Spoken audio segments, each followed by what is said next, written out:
Muito boa tarde. Está no ar a Revista da Semana, programa de 8 de outubro de 2021. O programa tem um painel fixo de comentadores constituído por Silvério Cunha e José Faustino. Vamos já avançar para os principais temas que marcaram a semana e começamos pela discussão do Orçamento do Estado para 2022. Na próxima segunda-feira vai chegar a proposta do Governo, do Orçamento do Estado para 2022. Esta semana já começaram as discussões e eu começava pelo Silvério Cunha, começava por lhe perguntar, acha que este diálogo dos partidos, sobretudo do Governo PS e à esquerda, acha que essa negociação vai chegar a bom porto? Ora, muito boa tarde. Acontece que eu julgo que nós sabemos pouco das negociações, como é bem entendido. Eu ouvi na televisão parte do debate parlamentar, grande parte. Nessa altura reparei que o secretário-geral do PCP, Jerónimo de Sousa, fez uma observação dizendo que estava muito preocupado, no sentido de dizer, no fundo, a pressionar claramente o governo. António Costa retorquiu dizendo que havia tempo para negociar várias coisas e que certamente o PCP não faltaria à chamada, digamos assim.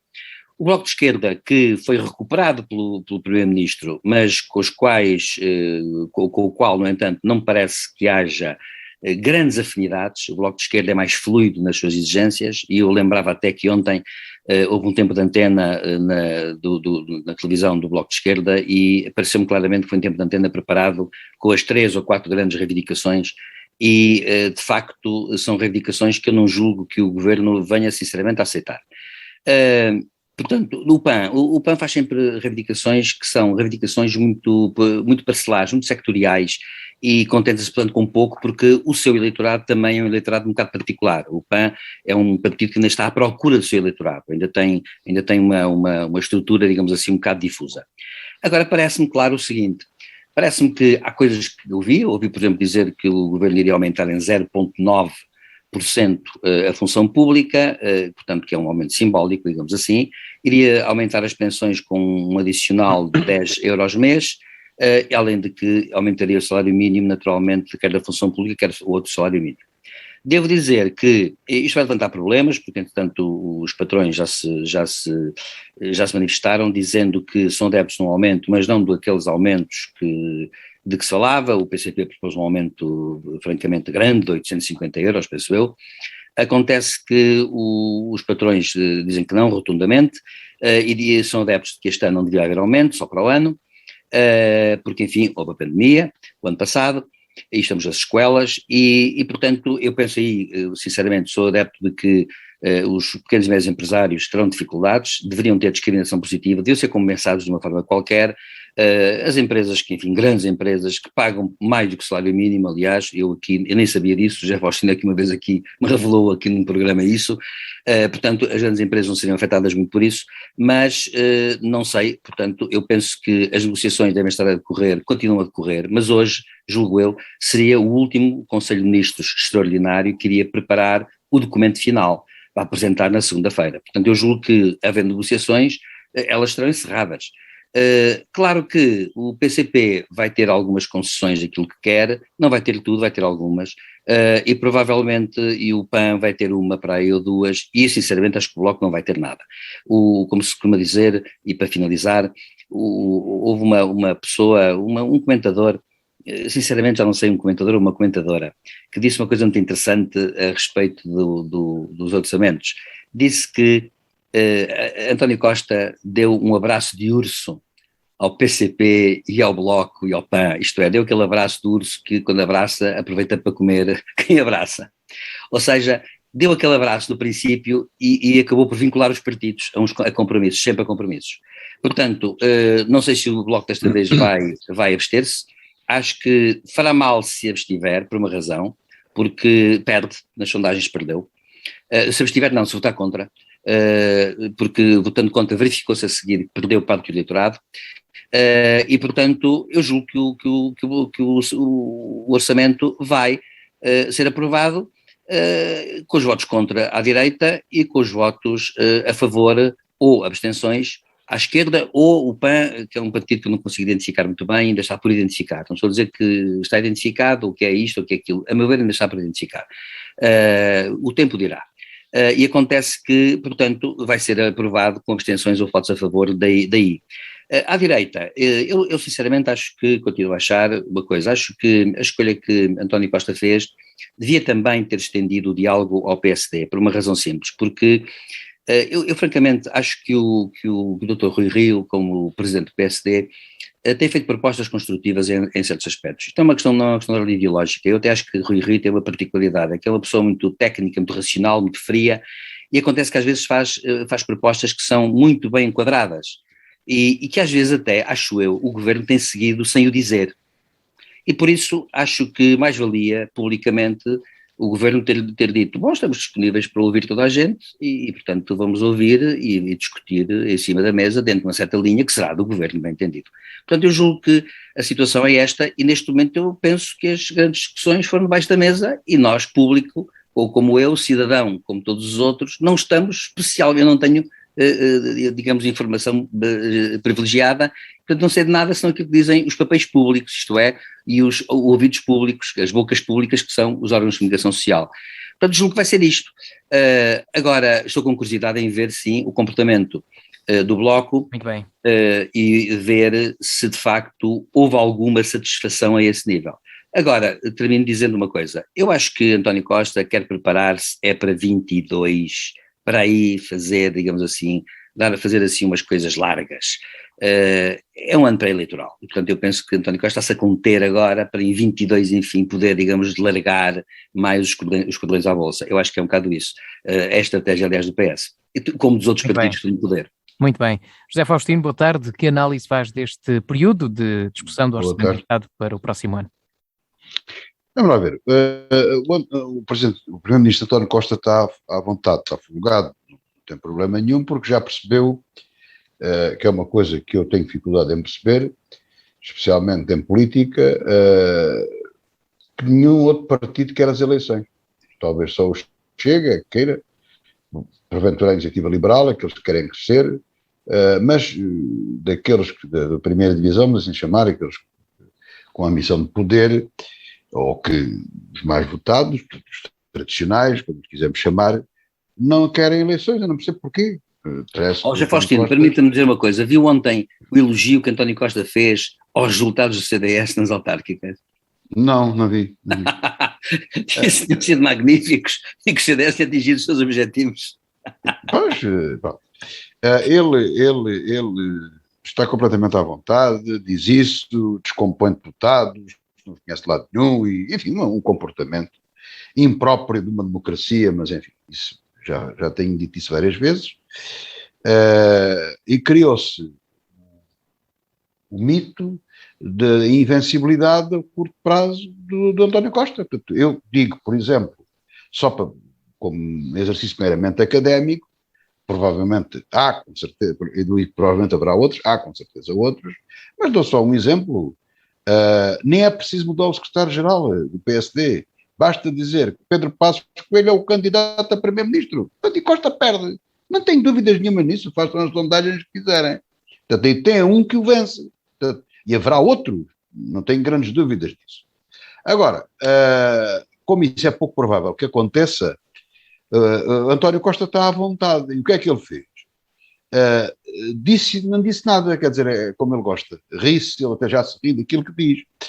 E o que é que ele falou? Em coisas que já pensávamos que tinham morrido, como por exemplo o englobamento fiscal, de meter mais valias de móveis e de imóveis, juros, rendimentos perdiais, que têm taxas fixas, normalmente de 28%, querem englobar tudo no IRS, porque isso já se tinha perdido, já não é a primeira vez que isso aparece, e o PC agora fala também nisso e vem a exigir isso. Ele diz que sim, enfim, é claro que é uma coisa tão obtusa neste momento que vai ter tanta exceção que é uma coisa de dificílima aplicação. Claro que isto, para a esquerda e para o Partido Comunista, é uma maravilha, portanto, isto é música celestial. Pois na prática não se percebe. É como aos escalões do IRS. Repare-se que António Costa ou alguém do governo não foi capaz de responder claramente se as pessoas, os portugueses, iam pagar menos IRS ou mais IRS. Ainda não conseguiu responder. Diz que vai mexer nos escalões, mas isso já houve vários economistas a fazer contas, não quer dizer nada.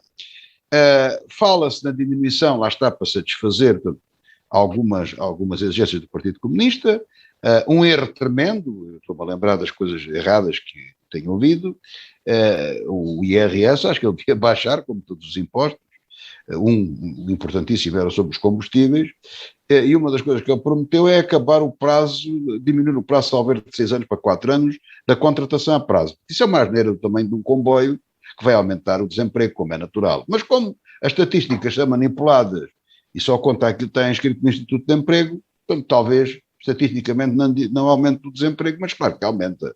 Se baixarem os prazos, claro que aumenta. E não vou-me dispensar de argumentar sobre isso, já aqui falei várias vezes sobre isso. Depois, há aqui um problema delicado, eu não ia falar nisso, mas o professor Silvério Cunha levantou o problema, aliás, muito justamente o fez, porque já se sabe, já há expectativas dos aumentos das pensões extraordinárias dos 10 euros e dos aumentos da função pública e tal. Nós temos aqui um problema, se isto fosse uma coisa séria, que não é, sinceramente não é, porque os orçamentos, já há muitos anos, o grande inventor foi Mário Centeno, que são ficção científica, porque o orçamento de 100, mas só vou gastar 50, portanto as cativações, nem há orçamentos retificativos, isto é ficção científica. Mas se fosse uma coisa a sério, há aqui um problema delicado, que é este. Não é certo neste momento a evolução da inflação. A inflação tem estado estagnada e agora começou a subir. É claro que o Banco Europeu pode, por influência das taxas de juros e tudo isso, controlar a inflação, até um certo ponto, mas os indicadores todos, pelo menos que não tenha percebido, não nos dão uma certeza absoluta sobre esta questão da inflação. O que quer dizer que, na perspectiva ou na tendência que tem sido a que temos vivido, porque a inflação neste momento subiu, este último mês, mas dentro daquilo que é expectável, o controle da inflação, os aumentos não podem ser muitos por aquelas três frases, três palavras. Não há dinheiro, portanto não vale a pena estarmos com grandes ilusões. E todos os aumentos não podem ser muito grandes. De um ponto de vista patriótico, não podem ser. Só demagogicamente é que pode haver grandes aumentos.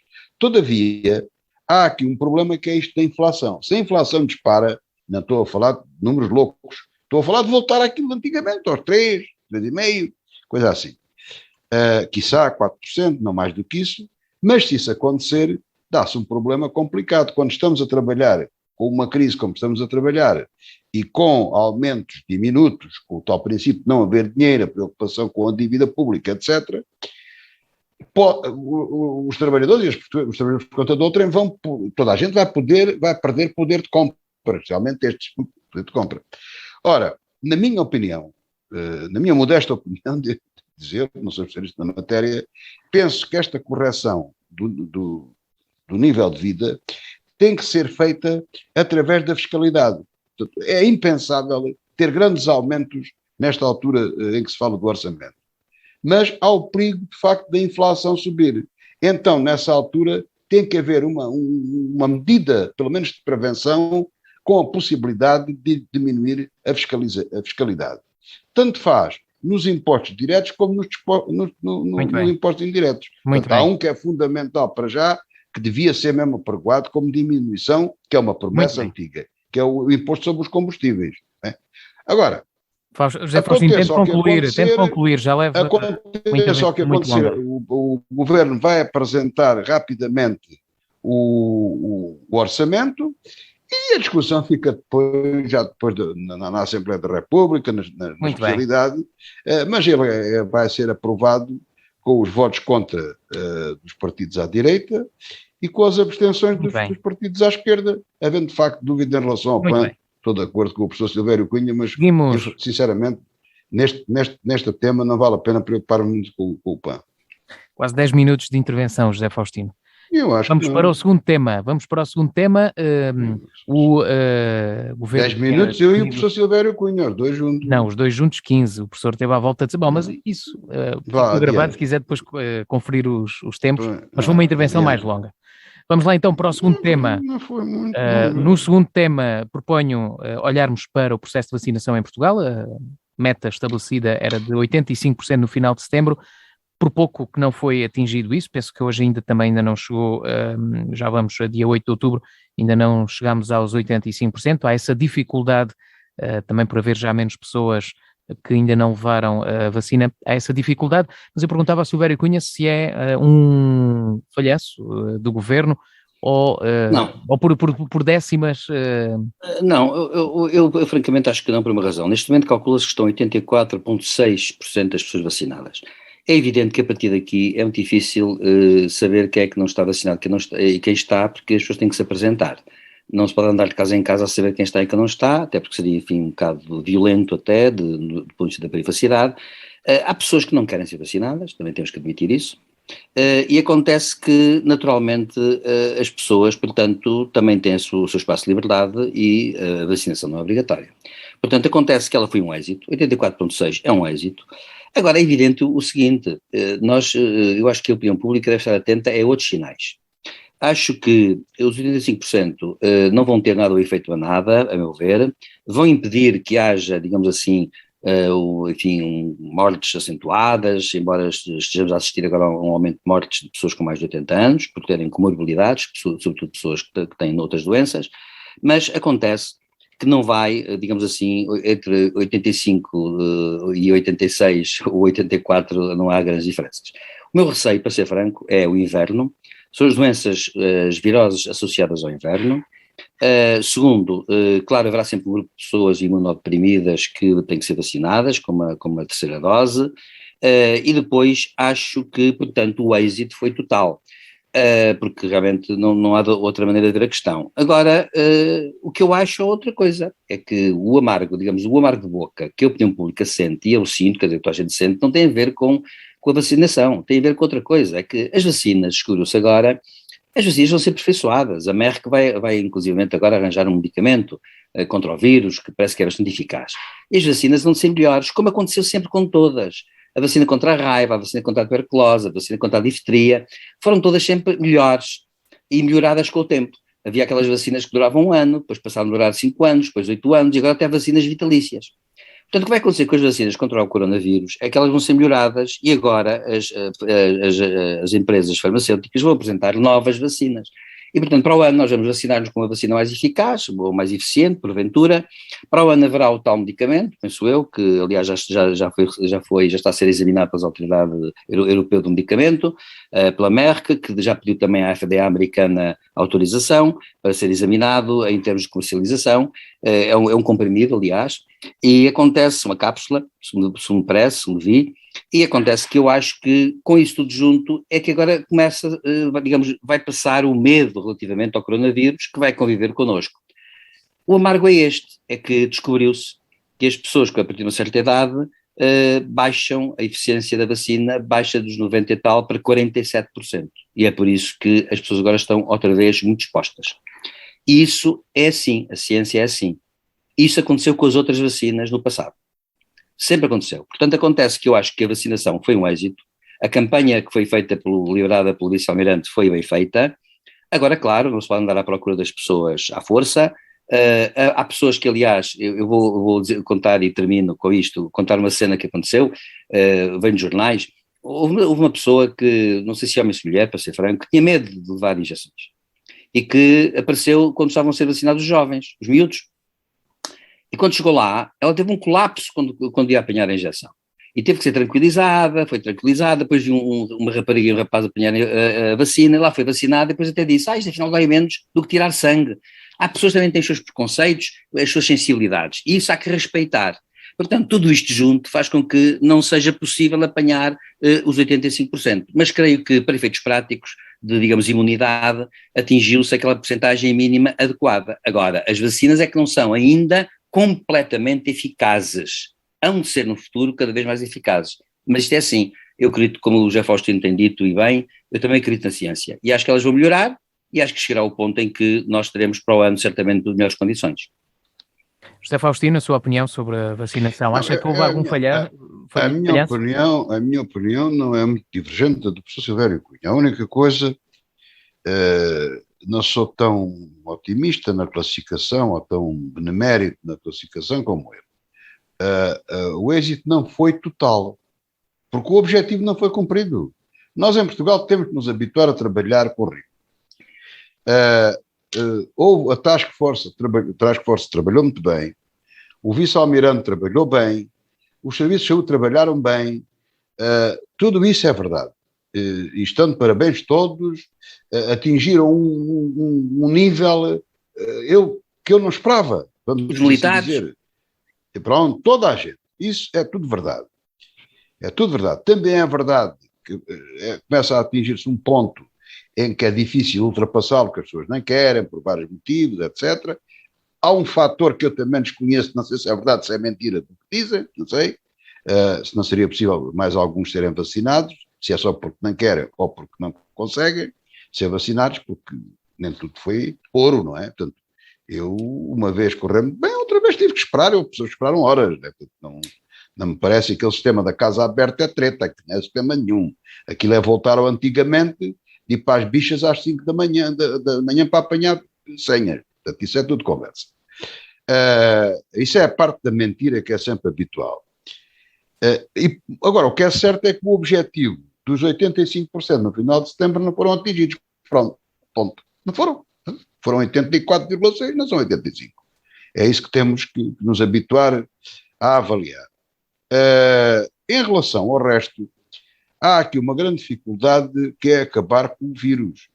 E o vírus só se acaba quando há tal imunidade de grupo.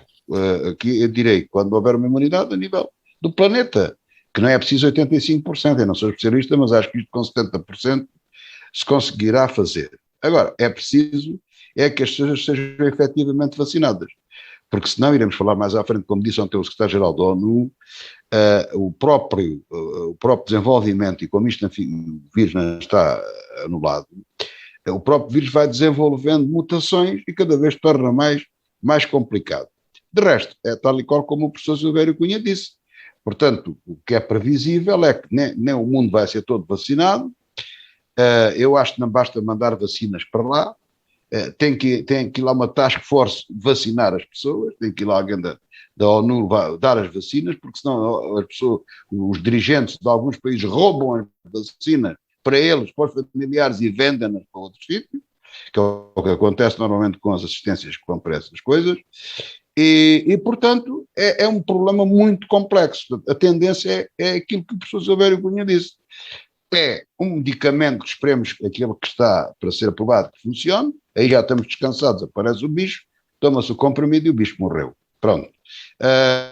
E ele também tem tendência a as coisas desaparecerem e as próprias vacinas, especialmente aquelas sintéticas, irão ser mais rapidamente, se for modificadas, já se fala nisso, fala-se na terceira dose, a partir dos 6 meses, e portanto as coisas de facto têm tendência, digamos, a normalizar-se. Todavia, como é que o professor disse da outra vez a história, que o seguro morreu de velho, mas quem foi Dona Prudência. A Dona Prudência foi ao funeral, exatamente. E portanto esse princípio deve-se aplicar e não pensarmos todos que isto está tudo na maior e tal. Ou seja, tem que haver uma maior abertura, um maior risco, mas sobretudo tem que haver cautela. Ou seja, se eu puder evitar de me expor, devo evitar. Se tiver necessidade de me expor mesmo, bom, talvez possa arriscar. É preciso haver aqui alguma sensibilidade, algum bom senso de todas as partes, e agora é uma coisa incerta. Eu não sei, e continuo a gostar, e até aqui digo publicamente ao Sérgio, não lhe estou a dar nenhuma ordem, mas estou a sugerir ao Sérgio e a todos os meus colegas jornalistas, era bom para todos termos tranquilidade de saber quais são as vagas nos hospitais. Eu continuo a insistir nisto, tenho muita pena, mas eu gostava de saber qual é a capacidade de internamento do Hospital de Évora e dos outros hospitais, em cuidados intensivos e nos outros. Pode ser para a gripe, pode ser para outra coisa qualquer, não percebo porque é que isso é um segredo. Ou se calhar é erro meu, se calhar se a gente perguntar, eles dizem. Mas eu gostava de saber, que é para estar mais tranquilo. E para as pessoas também saberem. Para lá, aquilo não está muito folgado. Aliás, havia até haver um semáforo. Verde, podem sair. Amarelo, cuidado. Vermelho, já não aguenta. as pessoas percebem também. Isto não é nenhum susto. Em relação a isso, posso dizer é dar informação às pessoas. Diga, Sérgio. Não, obviamente não é informação oficial, mas tenho ideia, e penso que não estou a dizer nada errado, mas o hospital tem vindo a reduzir o número de camas destinadas a doentes com Covid-19, quer a enfermaria, chegou a ter mais de 100 lugares para a enfermaria para doentes com Covid-19 e neste momento tem muito menos, né? E até mesmo nos cuidados intensivos também tenho ideia que reduziram muito o número de doentes em cuidados intensivos, doentes com Covid-19 em cuidados intensivos.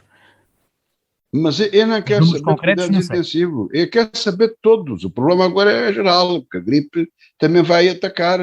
E aliás, segundo os cientistas, hoje quem é detectado num teste infectado, é ele que fica de quarentena, não é as pessoas que andaram ao pé dele. Isso já se liberalizou, digamos, essa situação. Portanto, se calhar já se percebeu comportamentos do vírus, etc. Dentro do hospital eu sei que é diferente, nem tenho conhecimentos para falar sobre isso, dou apenas uma opinião, vale o que vale, mas que é, se calhar, os cuidados de isolamento, de tratamento, não são tão grandes como foram no princípio, embora, com certeza, tem que fazer a distinção e tudo isso. Mas eu não digo, nem quero saber quanto é que é para o Covid ou para os outros. Quero saber como é que é a capacidade do hospital. Porque eu estou convencido que se o hospital lá tiver 10 camas, e se eu ficar doente com Covid, das 10 que uma deve servir para mim. Muda-se de sítio ou põe-se uma cama, um isolamento, qualquer coisa. Essa informação é que é importante e útil para as pessoas, dá-nos confiança. Muito bem. Dá-nos confiança. Vamos lá então avançar para o próximo tema.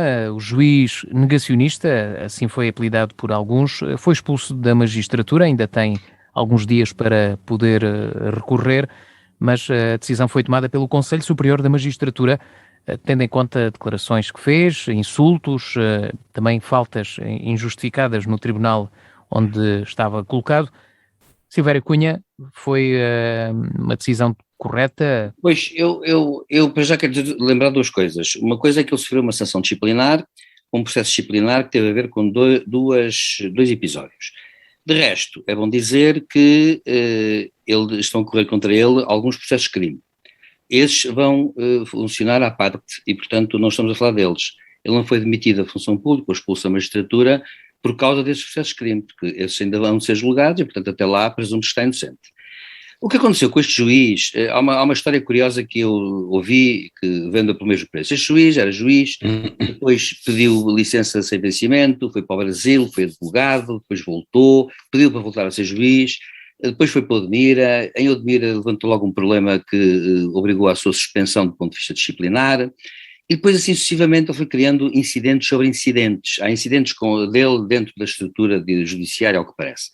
E depois eu assisti àquela cena, que é uma cena muito curiosa e que mostra que a pessoa que disse aquilo, a meu ver, talvez não esteja bem. Ele pode recorrer para o Supremo Tribunal, tem 30 dias para fazer, mas o Conselho Superior da Magistratura, que é um órgão constitucional, deve dizer-se, e que é constituído por juízes, conselheiros e pessoas que estão tituladas como superiores hierárquicos de todos a magistratura, acontece o seguinte que eu assisti, aquela cena lamentável com os agentes da polícia, em que nomeadamente eles põem a dar ordens, depois diz nomeadamente que eles estão abaixo dele, que ele é superior, que não lhe toquem, porque ele é que manda, e tal, que era superior. O que aconteceu mais tarde, perante dezenas de testemunhas, é que ele foi prestar declarações do Conselho Superior da Magistratura e insultou os seus superiores hierárquicos. E isso é motivo no Estatuto Disciplinar para demissão da função pública. Aliás, é motivo para demissão, inclusive, dos trabalhadores em funções públicas. Faz parte do Estatuto Disciplinar. E, portanto, o que acontece? É que o que aconteceu agora foi uma coisa espantosa, é que este senhor ex-juiz, ou juiz mesmo, aplicou aos agentes da polícia um critério. A ele aplicou outro critério, ou seja, ele não tolerava que lhe dissessem certas coisas porque ele era superior hierárquico dos polícias. Verdade. A autoridade judiciária, é verdade.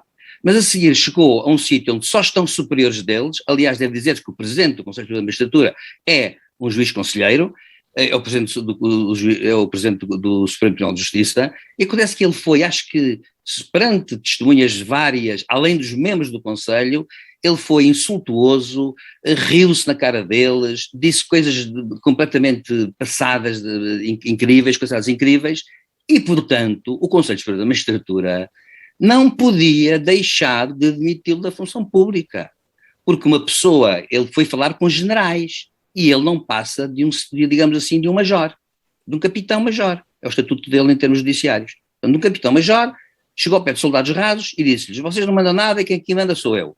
E depois chega perante generais, porque são todos generais lá, e insulta-os e diz o que quer que lhe apetece. O que é que quer que lhe aconteçam? Olha, é que lhe aconteça o mesmo que ele prevê para os agentes da polícia, que disse que os punha não sei onde, para aqui e para lá.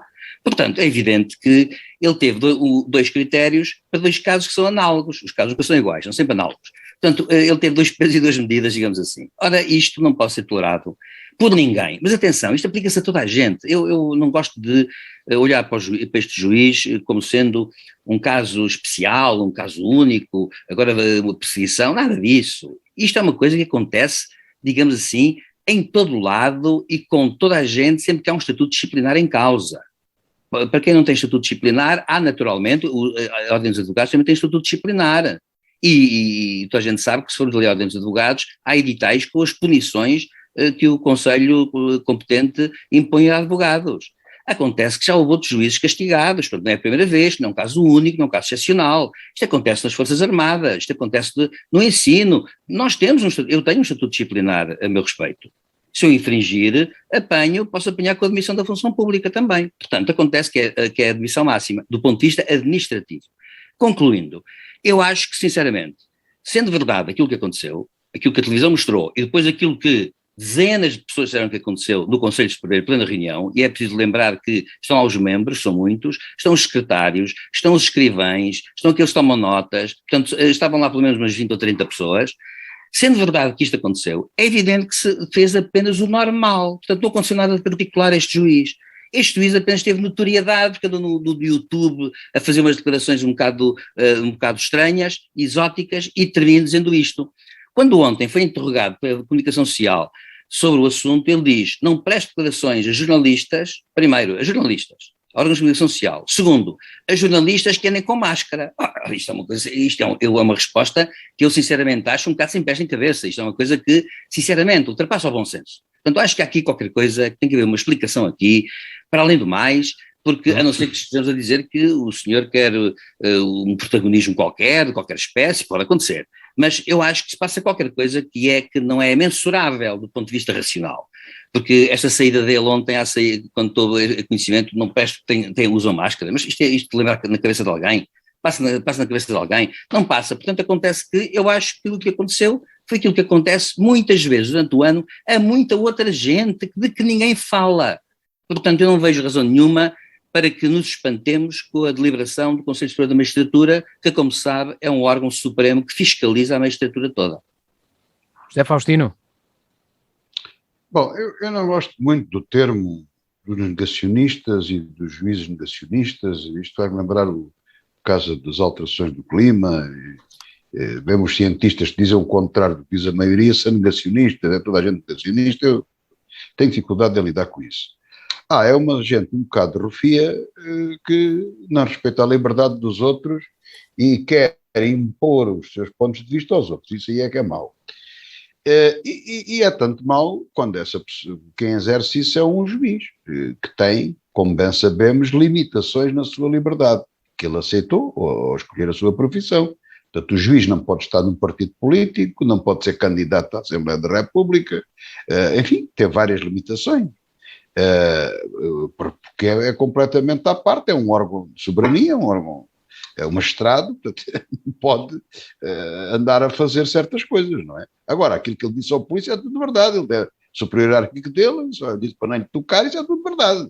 Se é exagerado, então alterem a lei, mas ele disse tudo o que ele disse era verdade. Mesmo, em teoria, se um juiz estiver passado da cabeça, continua a ser verdade. Até tirar a pistola ao polícia e dar-lhe um tiro, portanto, não acontece nada. Mas é verdade, não há nada na lei que impeça isso. Ele pode mandar prender uma pessoa, prenda aquele senhor. Isso existe. Sempre me ensinaram assim. Se o Silvério Cunha, se eu estiver errado, que me diga. Eu acho que não devia ser assim, por acaso. Mas é. É verdade. E até permite este tipo de coisas. Bom, claro, atenção, que não fica a menor dúvida daquilo que eu digo, que tolerância zero em relação ao desrespeito do juiz seja em que circunstância for. Seja em que circunstância for. De uma autoridade, especialmente do magistrado. Nem pensar nisso. Agora, o resto, também tenham lá paciência, se calhar a coisa tem que ser vista. Bom, dito isto, portanto, o senhor em causa não pode andar sendo juiz naquele estrelaio em que ele tem andado, naquela coisa toda, contra o vírus, contra isto, contra aquilo e contra aquilo. Eu, sinceramente, não sendo especialista na matéria, quer-me a mim parecer que aquilo é mais da área da psicologia, da psiquiatria, acho que andamos aí nesse. Quer-me parecer que aquele homem, aquele cidadão, aquele senhor, não está no seu juízo perfeito, não está bem. Não está bem. Porque eu tenho alguma dificuldade, quer dizer, quando é pessoas muito simples, muito pobres, que agora os meus colegas da comunicação social resolveram chamar de populares, que para mim é das coisas mais horrorosas de chamar de pessoas. Desculpe, repita que eu não ouvi bem. Populares, são os populares. Estavam lá os populares. Uma canzoada que estava ali, os populares. Quer dizer, não é o cidadão, nem as pessoas, nem nada disso. Ou a gente, pelo menos a gente, mas não. Portanto, qualquer pessoa, qualquer cidadão deve ser respeitado e acarinhado naquilo que é, mesmo na sua loucura, mesmo nas suas falhas. E se nós, vamos ver, se nós compreendemos de burlas, de coisas, de gente de menos instrução, e isso é desculpável e é defensável, e de outra forma não pode ser, também temos que ver o contrário. É pouco credível que uma pessoa com a formação de um juiz, não é que seja mais que os outros, não é nada disso, mas com a formação de um juiz, habituado a lidar com um determinado número de coisas, e que passe de determinados níveis, porque ele pode perfeitamente não acreditar na existência do vírus, isso não me surpreende muito. O princípio em si surpreende, mas pronto. O que mais me surpreende, há uns que aí andam que dizem que a Terra não é redonda. Pois aquilo é engraçado, porque tem mal cuidado de ir ver como é que eles dizem que ela é. É um bocado assim, uma espécie de uma cunha, e depois com uma parede em gelo, uma coisa, não tem jeito nenhum, que não tem dentro da cabeça de ninguém. Mas pode-me dizer isto. Se um juiz do meu país diz uma coisa desta, e se um psiquiatra me atesta que ele está bem da cabeça, eu fico preocupado. Não me sinto à vontade de ser julgado para aquele juiz. Peço imensa desculpa. E tenho esse direito. Agora, e para acabar, acho que o Conselho Superior de Magistratura não podia andar muito longe da decisão que tomou perante aquela situação. Todavia, este senhor é um cidadão, merece o nosso respeito e a nossa solidariedade. Eu acho, não sei quem de direito, se o Conselho Superior de Magistratura, se algum serviço, alguma coisa, eu acho que num sistema o mais consensual possível devia ser seguido e visto, porque eu parece-me que aquele senhor não está no seu perfeito juízo. E isto tem toda a importância, porque se for verdade isto que eu estou a pensar, temos uma pessoa que está perturbada, que não serve de exemplo a ninguém. E não é líder de coisa nenhuma. Está perturbado. Portanto, se nós tivermos um líder político ou uma coisa qualquer que não está bom da cabeça, ou que momentaneamente não está perfeito, não está bem, não pode ser seguido, isso tem que ser esclarecido e essa pessoa tem que ser apoiada, bem entendido. Portanto, isto são coisas muito mais complicadas do que aquilo que parece. Não é? E, volto a dizer, não concordando, no que me diz respeito, não concordando com ele, achando tudo aquilo que disse, acho que apesar de tudo merece ser respeitado e ser cuidado como qualquer outro concidadão nosso, não é? Portanto, agora, juiz é que ele não pode ser. Portanto, o Conselho Superior de Magistratura tomou uma decisão correta, na minha opinião, que aquele senhor não pode ser juiz. Não pode. É impossível. Muito bem. Vamos avançar agora para o quarto tema, o Pandora Papers.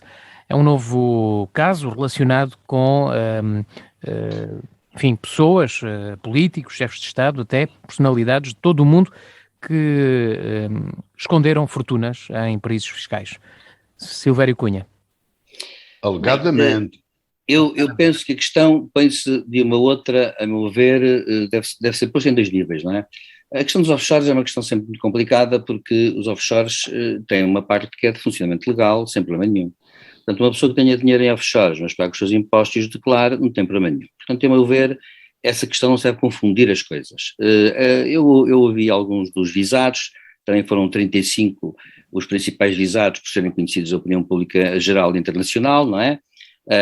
E portanto ouvi alguns deles, outros advogados, explicarem o que é que tinham feito, o que é que não tinham feito, e a origem do dinheiro, e estavam os impostos todos pagos, para aqui e para lá. E portanto, acontece que nós, nos sistemas onde admitimos a propriedade privada, naturalmente as pessoas fazem o seu dinheiro o que entendem, desde que respeitem a lei. É evidente que os offshores têm uma particularidade que é muito antiga, não é? Que é uma particularidade que é a de, evidentemente, servirem também para lavagem de dinheiro e branqueamento de capitais, lavagem de dinheiro, sobretudo. Hoje sabe-se, por exemplo, que o terrorismo passa muito pelos offshores. Quando foi o 11 de setembro, aliás, a seguir, uma coisa que se pensou a nível internacional, incluindo os Estados Unidos com George W. Bush, foi acabar com os offshores, de uma vez por todas. Porque passa por lá o dinheiro da droga, passa por lá o dinheiro do terrorismo, isso sabe-se hoje sabe-se. Mas a verdade é que depois disso não se fez. Bom, não sei porquê. Bem, porque em parte é verdade que também os offshores por lá transita dinheiro legal, portanto não há problema nenhum. E é evidente que agora o problema que se põe é saber como é que nós podemos, digamos assim, fiscalizar aqueles que estão fora da lei. Os que estão dentro da lei está tudo bem. Por exemplo, o Tony Blair, o antigo primeiro-ministro britânico, explicou que pagou os impostos todos e parece que até mostrou, ou a mulher dele até mostrou, enfim, papéis que demonstravam isso. O rei da Jordânia, que aliás é uma pessoa que geopoliticamente tem desempenhado um papel interessante e discreto, também fez uma comunicação ao país onde explicou tudo e defendeu-se sem ocultar o problema. Outros há que ficam calados, nada dizem. Agora, a questão que se põe, portanto, é esta, e para mim são dois níveis. Este nível é um nível que eu diria legal. Há o offshore que tem dinheiro legal e há o offshore que tem dinheiro ilegal. Depois temos uma questão que é outra, que é a questão da moralidade na economia. A economia tem a ver alguma coisa com a moralidade, com a ética ou não? Bom, Aristóteles, o velho Aristóteles, na sua Ética a Nicómaco, diz que a política inclui três coisas: a moral, a política propriamente dita, e a economia. Ele achava que, de facto, a economia e a moral tinham alguma coisa a ver com o assunto, porque dizia que o ser humano trabalha todo em sociedade para a virtude. E a virtude é o quê? É contribuir para o melhor governo possível. Acontece que eu, fazendo minhas, e a São Tomás de Aquino, doutor da Igreja, e aliás é a doutrina oficial da Igreja, dizia que qualquer pessoa deve trabalhar para o bem comum, embora reconhecesse que era lícito pessoas terem mais dinheiro que outras. O próprio John Locke, fundador do liberalismo, dizia que todos os homens seriam livres iguais, mas há alguns que pelo seu trabalho, pelas suas circunstâncias, por outras coisas, conseguiram enriquecer mais do que outros. E isso também é assim, a vida é assim. Ora bom, eu acho que dentro desta ideia geral, acho que tem que haver uma ligação entre a ética e a economia. Uma ligação qualquer. De resto, um dos prémios Nobel da Economia mais reconhecidos, Amartya Sen, tem mesmo, aliás, um livro sobre o assunto, um livro de 500 páginas sobre o assunto. Justiça e Economia, precisamente. Portanto, eu penso que tem que haver uma definição, há marcas vermelhas para tudo, como em tudo. A economia não pode deixar de ter marcas vermelhas. Agora, é evidente que isto depende, no entanto, de demonstrar-se caso a caso o que é que acontece. Eu acho que a opinião pública muitas vezes tem aquela ideia, um bocadinho populista, que é aquela ideia de que há uns privilegiados aí que escondem dinheiro e com isso ajudam à corrupção. Isto é um bocado verdade à esquerda e à direita. Eu sou um bocado contra isso por uma razão. Bem, eu não tenho dinheiro em offshore nenhum, deve ser declaração de interesses, não tenho dinheiro para isso.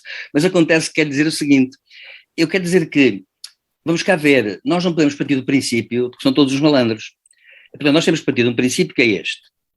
Os offshores têm uma regulamentação, os offshores têm circunstâncias legais em que, obviamente, podem guardar dinheiro, podem aplicá-lo, e há circunstâncias em que, de facto, os offshores servem para, digamos, lavar dinheiro. A máfia, etc., a máfia russa, por aí fora. E, portanto, tem que haver mecanismos que permitam identificar quem efetivamente está dentro da legalidade e quem não está dentro da legalidade. Não tenho, portanto, digamos assim, problemas nenhuns em admitir, naturalmente, dentro do sistema em que vivemos, isto. Acho que a ética tem a ver com a economia e tem que ver também princípios morais. Esta ideia de que a pessoa, digamos assim, a ganância, a cupidez, esse tipo de coisas estão também fora daquilo que eu chamo a civilização. Agora, não sou das pessoas que dramatiza tudo e chama de demónios a uns, porquê? Porque sim. Não, há demónios, nem todos são demónios, nem todos são santos. E, portanto, acontece que, naturalmente, há de tudo, tem que haver meios para provar melhor isto e aquilo. E é isto que acontece. E agora vamos ver o que é que estes Pandora Papers vão efetivamente mostrar. Se é uma coisa a sério, ou se não é nada a sério, ou se é pouco. E, naturalmente, que os visados, para já que são alguns, vão ter que explicar alguma coisa sobre aquilo que aconteceu. E também devo dizer uma coisa, acredito que muitos vão explicar, e acredito que outros não sejam capazes de explicar. Bem entendido. José Faustino, a sua opinião? A minha opinião é que não se deve confundir a beira da estrada com a estrada da beira. São coisas diferentes. E aqui está tudo confundido. Desde logo este consórcio de investigação internacional, de vez em quando aparecem umas toneladas, uns milhões de papéis, e é desde que eu se falava do Dr. António Costa que me deixei de impressionar com milhões. Milhões para mim são trocos, isso para mim é para o lado que é duro melhor. Vamos lá ver. O professor Silvério Cunha, tentando explicar aquilo que quis explicar, e que explicou muito bem, aliás, como costuma fazer, mas parte de um princípio, não é dele, mas um princípio que todos nós absorvemos errado, que é o offshore é uma espécie de uma quadrilha de bandidos em que também lá há gente séria. Ora, quem me dera a mim... Não, eu não parto. Já foste, desculpa. Eu resumi, eu sei que não parto, mas os offshores são sempre associados a coisas baixas. Quem me dera a mim que o Alentejo fosse uma offshore. Eu se mandasse era já amanhã. Eu quero dizer, eu se investir no Alentejo, em vez de pagar 20 e tal por cento de IRC, pago 2 ou 3%. Mas qual é o mal? Onde é que está o mal disto? Porque eu aqui se calhar estou a fazer papel de ingênuo ou de parvo. Mas, por exemplo, o offshore da Madeira, tanto quanto sei, tenho a certeza porque já vi. Tem uma parte, digamos, de escritórios, onde é aquilo que as pessoas pensam, mas tem uma parte industrial. Tem lá fábricas, coisas lá dentro, grande ali ao pé da beira-mar. Portanto, uma fábrica pode estar num offshore. Quer dizer que paga o imposto reduzido. É um incentivo. Portanto, o problema do offshore não é mais nem menos, deixa-me lá ser ingênuo ou parvo, mais ou menos do que um sítio que é limitado nos termos da lei, onde as atividades exercidas ali dentro beneficiam de taxas mais reduzidas do ponto de vista fiscal. Portanto, isto, se for em termos práticos, industriais, percebe-se perfeitamente. Por exemplo, se o Alentejo for um offshore, todo o dinheiro que invista aqui, passa a ter que pagar menos impostos. Portanto, este é o ponto. Portanto, agora, claro que o professor Silvério Cunha diz, e bem, que é aproveitado por muita gente. Mas se a máfia russa e as outras máfias todas só lavassem dinheiro nos offshores, estávamos nós bem, mas não, eles lavam mais dinheiro fora dos offshores do que nos offshores. As máquinas de lavar não estão nos offshores, estão fora dos offshores, como é bom de ver. Não é? Portanto, agora, criou-se esta coisa tudo dos offshores, muito ajudada por certos pensadores, tipo o professor Louçã e outros mais, offshore. Ai, o diabo! Não! Os offshores podem ser maus, como disse, estou de acordo, e podem ser bons. Depende daquilo que nós quisermos fazer, mas isso é em todo lado. Se eu montar uma quadrilha de assaltantes ou qualquer coisa no melhor sítio, imaginemos uma coisa apenas académica, mas por isso é académica, que há 3 ou 4 deputados que digam ao crime e montam nos gabinetes da Assembleia uma organização criminosa. Ninguém está isento de uma coisa destas, quer dizer, é pouco provável, mas pode acontecer. Portanto, vamos lá, os offshores não são necessariamente uma coisa terrível. Até não foi bom negócio aquela de trazer o pessoal para ter aqui dinheiro, para ter casa, para ter coisa, aquela isentar os impostos dos velhotes reformados. Claro, para os outros parceiros da Europa a coisa correu mal. A Irlanda, por exemplo, recebeu as multinacionais a cobrar IRCs a 3%. Quer dizer, para nós é mau, mas para a Irlanda é belíssimo. Ou seja, há que perceber as coisas e enquadrá-las. Primeiro aspecto. Não, este já foi o segundo aspecto, porque já falei da comunicação social e não vou falar muito mais. De vez em quando vêm estas coisas dos papers, os Panama Papers, e os Pandora's Papers, e o Patonal Paper, tudo. Isso para mim é um bocado de treta, confesso. Não vou atrás disso. É a estrada da beira e a beira da estrada, é confundir tudo. Depois, há aqui um outro aspecto que é importante e que eu não gosto e não posso deixar de passar, que é a fuga ao fisco. Então, meus caros senhores, querem taxar as pessoas a 80% de IRS e não querem que as pessoas fujam ao fisco? Mas estão a brincar comigo? Então, um indivíduo ganha 100, paga 80 ao Estado e fica com 20. Pensem lá um bocadinho. Quer dizer, o pobre, que é o caso dos que estamos aqui, dos que nos estão a ouvir, a maior parte deles... Podia ser, já, Faustino, podia ser. Professor, isto é ficção científica, o que eu estou a dizer, isto para nós não é. Isto para nós não existe, percebe? Isto para nós não existe. Claro. Agora, quando os políticos criam leis em que tiram 80% de impostos às pessoas, eles próprios não estão a pensar em pagar isso. Mas como é evidente, quem é que no seu perfeito juízo está a trabalhar para pagar 80% ao outro? Então, 20% ou 30% já é um disparate. Agora, quando isto chega quase aos 70%, 80%, até não é... Oh, santo Deus, quer dizer, paga-se a um jogador de bola. Não tenho nada contra isso. Milhões de coisas. Há artistas, milhões, até querem que eles paguem 70% de impostos. Mas quem sabe jogar a bola é o Ronaldo, não é o Costa nem o Leão. É que este é que é o ponto. Quem tem que ganhar o dinheiro é quem sabe jogar. Ele tem que pagar uma parte à sociedade. Aliás, a Bíblia, professor, diga, desculpa. Não, diga. Ia dizer bem, a Bíblia diz bem. É o dízimo. Estávamos a pensar o mesmo, exatamente. A Bíblia não tem a ver com essas coisas por aí água. Do dízimo, a Bíblia, que é a primeira origem disto tudo, dizia, o dízimo, o que é que dizia? Cada um dos seus rendimentos dá 10% para o coletivo. Isto está correto. São 10%. Não são 28, nem 30, nem 70. 10%. Portanto, este é que é o ponto. Agora, cada um acredita naquilo que quer. É claro, como nós pagamos dentro do mais ou menos razoável, pouco, mas menos do que mais razoável, enfim. Agora, quando isto atinge um ponto, isto não é credível, as pessoas acreditam no impossível.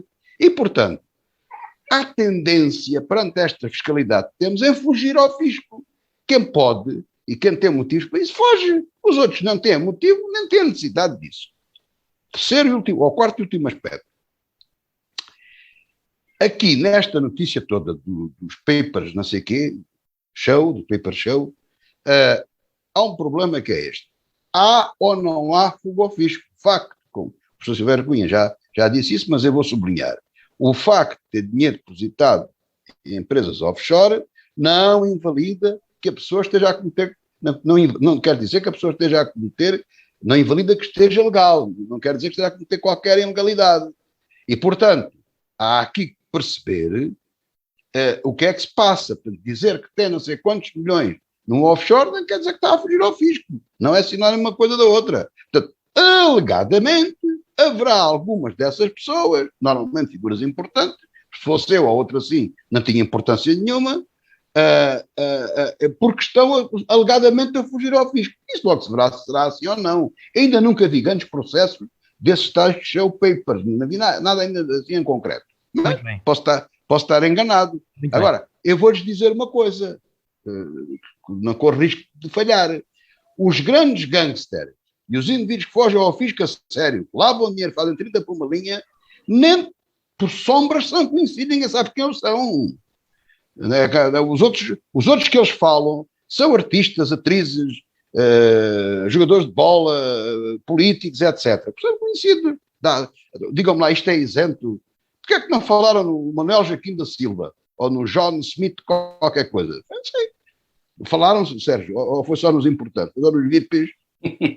Os outros não têm lá dinheiro nos offshore? Falaram em alguns. Muito bem, vamos lá então para o último tema. Temos ainda quase 10 minutos de programa. Vamos ver se conseguimos cumprir o horário. Vamos falar da entrevista... Sérgio, o Trump não tem lá dinheiro nestes papers. Ainda vi os papéis todos, portanto, não faço ideia.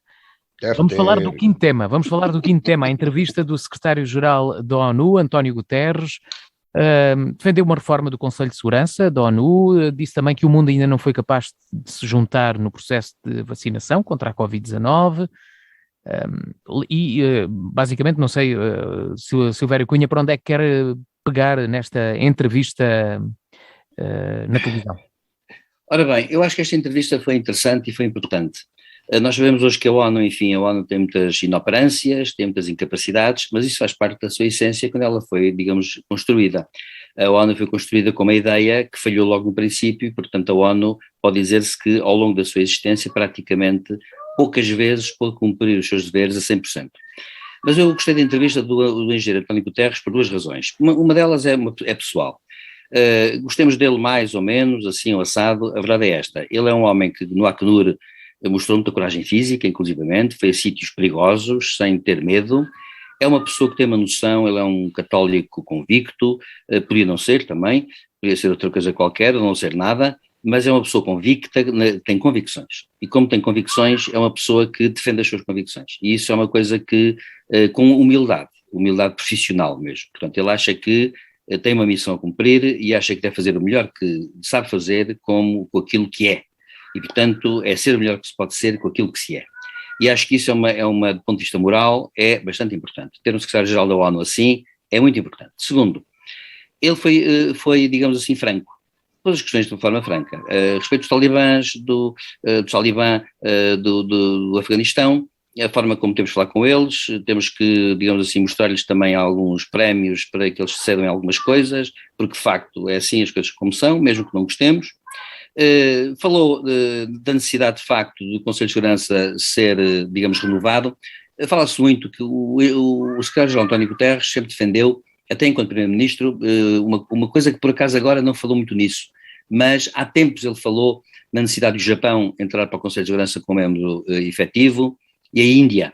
E sabes que a política externa portuguesa, seja quando o PSD está no poder, seja quando é o PS, tem tido uma política de regime importante, que é a de pedir também que o Brasil pertença ao Conselho de Segurança com, digamos assim, com membro permanente. Portanto, seriam mais três: o Japão, a Índia, o Brasil. Claro que, disse ele, os 5 que estão lá não querem porque querem manter o poder, querem manter o clube do veto o mais possível, claro, e ele diz, é assim, as coisas são assim.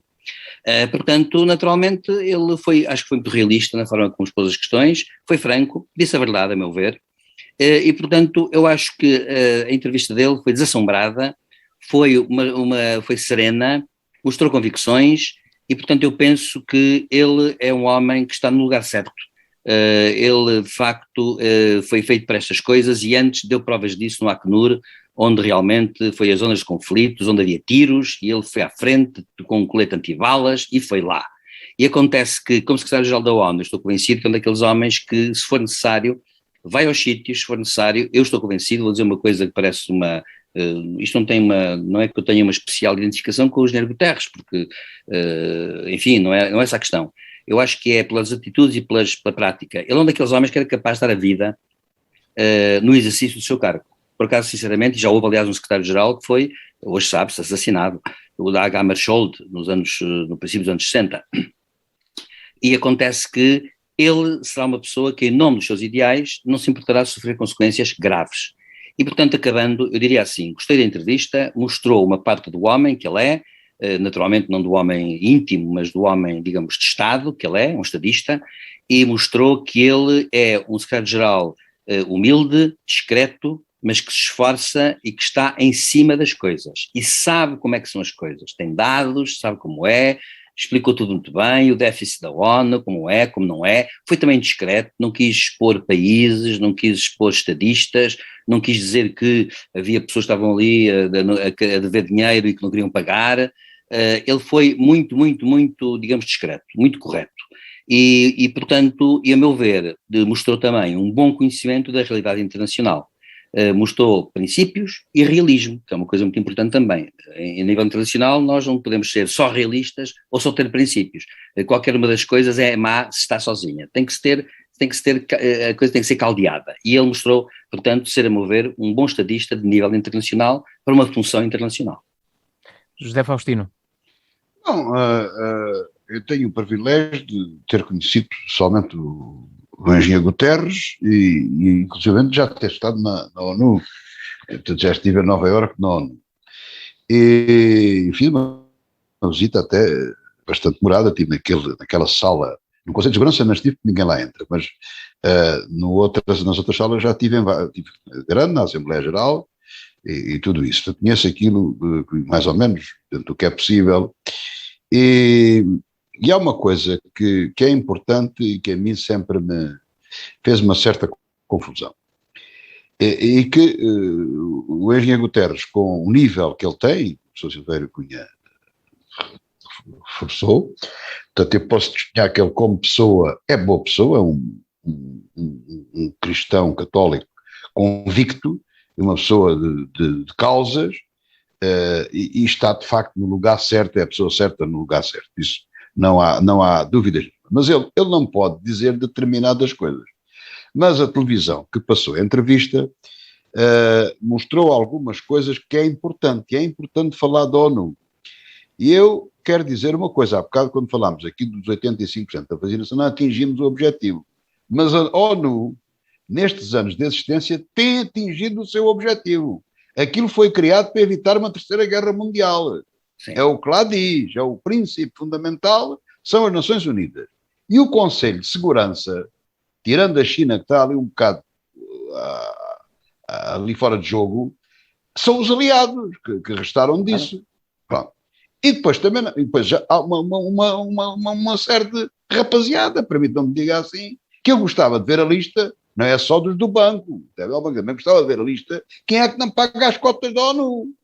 São 63 países neste momento. Pois, mas não sabemos quem são. Pois, e há outra coisa que eles também mostraram na televisão, que já se sabia, é que os Estados Unidos pagam praticamente o dobro do que paga a China. Então se a China é a potência, não sei o que mais, está no Conselho, porque é que não paga? Eu lembro-me de uma birra do Bill Clinton, que uma vez zangou-se e deixou de pagar as cotas, porque disse, não estou disposto a pagar uma organização que é paga por nós, americanos, é aqui dentro, e só serve para dizer mal dos Estados Unidos. O Bill Clinton disse isto. É claro que aquilo armou um problema, e claro, a birra durou 3 ou 4 meses, porque aquilo ia tudo pantanas. Porque aguenta aquilo são os Estados Unidos, o resto é tudo conversa. Aquilo são as cotas, até o resto. Portanto, aqui é preciso ir lá para ver como é que as coisas funcionam.